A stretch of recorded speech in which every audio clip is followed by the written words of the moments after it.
Todos nós conhecemos a água de alguma maneira. Ela é necessária para a vida na Terra, em suas diversas formas. Nós usamos a água para várias coisas: beber, cozinhar, tomar banho.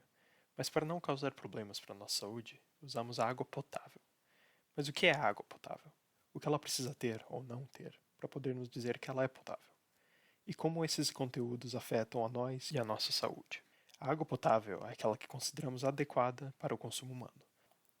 Para determinar se uma fonte de água é potável ou não, o Ministério da Saúde define padrões que ela deve atender. A água é tratada em vários passos nas estações de tratamento de água, e são feitos testes para ver se a água está dentro desses padrões de potabilidade ou não, antes e depois do tratamento. Vamos comentar sobre um documento encontrado no Ministério da Saúde que estabelece o que pode ou não pode ter na água, para não prejudicar nossa saúde. Padrões microbiológicos. O primeiro parâmetro que vamos abordar são os padrões microbiológicos, ou seja, seres extremamente pequenos não vistos a olho nu. Acompanhamos o quanto deles tem na água para que não causem doenças como diarreia, hepatite, cólera, giardíase e febre tifoide. Com base na seguinte tabela, elaborada pelo próprio Ministério da Saúde, testa-se a água pela presença de bactérias da espécie Escherichia coli. Elas são um organismo indicador, ou seja, se elas estiverem em uma amostra, isso quer dizer que há contaminação na água. Em casos especiais, também testam por organismos do gênero Giardia e Cryptosporidium, ambos causadores de doenças. Para lidar com esses seres, é feita a desinfecção com cloro. A água potável deve ter no mínimo 0,5 milésimos de grama de cloro ativo em cada litro de água, mas também recomenda-se que não se tenha mais do que 2 milésimos de grama a cada litro, devido aos outros possíveis efeitos do cloro. Substâncias que apresentam risco à saúde. Algumas substâncias como metais pesados, agrotóxicos, lixo industrial e desinfetantes podem acabar na nossa água antes dela ser tratada. Testa-se por essas substâncias por causa dos problemas de saúde que podem causar.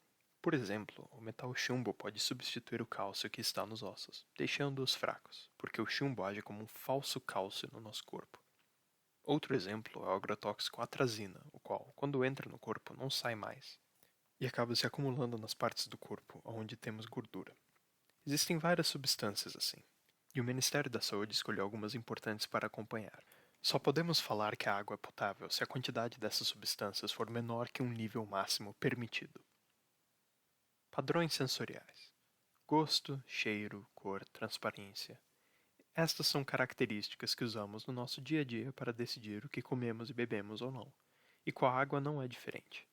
Se a água tem um cheiro ou gosto forte, ou se ela não for transparente e sem cor, isso pode indicar que tem alguma coisa nela que faz mal para a saúde. Mas mesmo se o aspecto da água for desconfiável, ela pode não ser prejudicial à saúde. Porém, não seria agradável beber essa água. Por causa desses dois fatores, são monitoradas substâncias relacionadas a essas características que sentimos com a nossa visão, paladar e olfato, para garantir não só a saúde, mas uma água agradável de beber. Outros parâmetros. Além dos parâmetros já mencionados, há também outros mais específicos, como a acidez, medida em pH e mantida idealmente entre 6 e 9,5 para o consumo humano, a radioatividade, concentração de cianotoxinas e cianobactérias.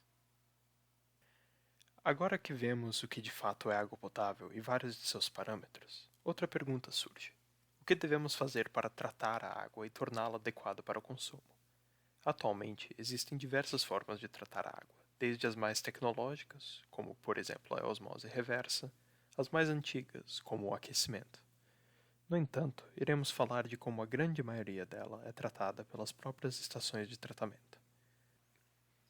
A água é retirada geralmente de uma represa e bombeada até uma estação de tratamento.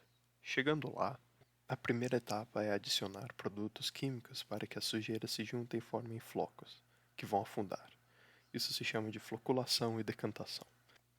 O próximo passo é filtrar a água livre para que as partículas menores que não ficaram presas nos flocos sejam retiradas da água. O último passo é a adição de cloro para eliminar os micro-organismos causadores de doenças. E por fim a adição do flúor, encerrando o tratamento. O flúor é adicionado para a saúde dental da população, pois ele evita cáries. A água tratada deveria ser entregue em todas as casas, Porém, políticas públicas ainda não atingiram regiões mais periféricas, deixando grande parte da população vulnerável a micro-organismos causadores de doenças e substâncias que não são monitoradas, que podem prejudicar nossa saúde.